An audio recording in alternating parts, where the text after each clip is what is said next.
ஆதரவு கொடுத்தாலும் எப்போதும் திராவிட முன்னேற்ற கழகம், திராவிடர் கழகம் இருக்கின்ற இயக்கங்கள், மக்களுக்காக போராடக்கூடிய இயக்கங்கள் தோழமையோடு தான் செயல்பட்டுக் கொண்டிருக்கிறோம், தோழமையோடு தான் இயங்குவோம் என்று எங்களுடைய தலைவர் எழுச்சி தமிழர் தொல்காப்பியன் திருமாவளவன் அவர்கள் அன்றைக்கு ஊடகவியலாளர் சந்திப்பிலே சொன்னார்கள்.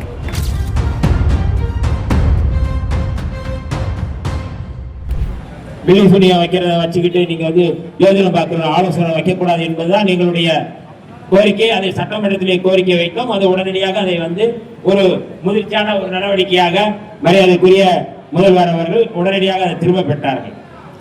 மக்களுடைய பிரச்சனையை நாங்கள் ஆதரவு கொடுத்தாலும் மக்களுடைய பிரச்சனைக்காக நாங்கள் தொடர்ந்து குரல் கொடுப்போம், சட்டசபைக்குள்ளேயும் குரல் கொடுப்போம். ஆதரவு கொடுத்ததுனால எல்லாமே நாங்கள் ஆதரவு அல்ல. 2 உறுப்பினர்கள் தேவை. காங்கிரஸ் ஆதரவு கொடுத்து விட்டது. இடதுசாரிகள் இந்திய கம்யூனிஸ்ட் கட்சி, மார்க்சிஸ்ட் கம்யூனிஸ்ட் கட்சி ஆதரவு கொடுத்து விட்டார்கள்.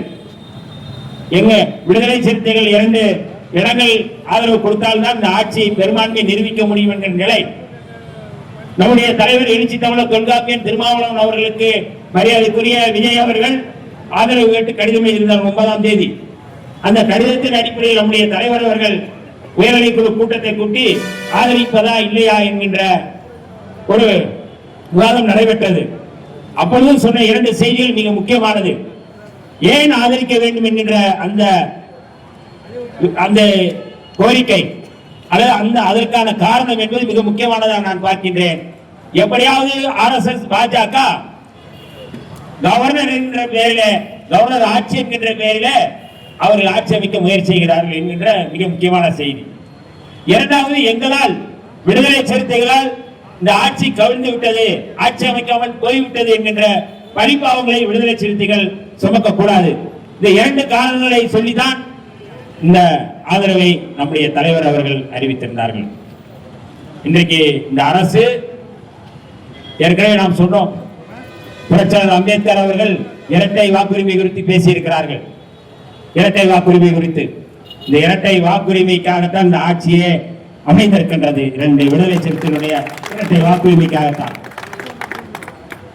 விடுதலை சிறுத்தைகளால் தான், விடுதலை சிறுத்தைகள் கொடுத்த ஆதரவால் தான் இன்றைக்கு இந்த அரசு அமைக்கப்பட்டிருக்கின்றது.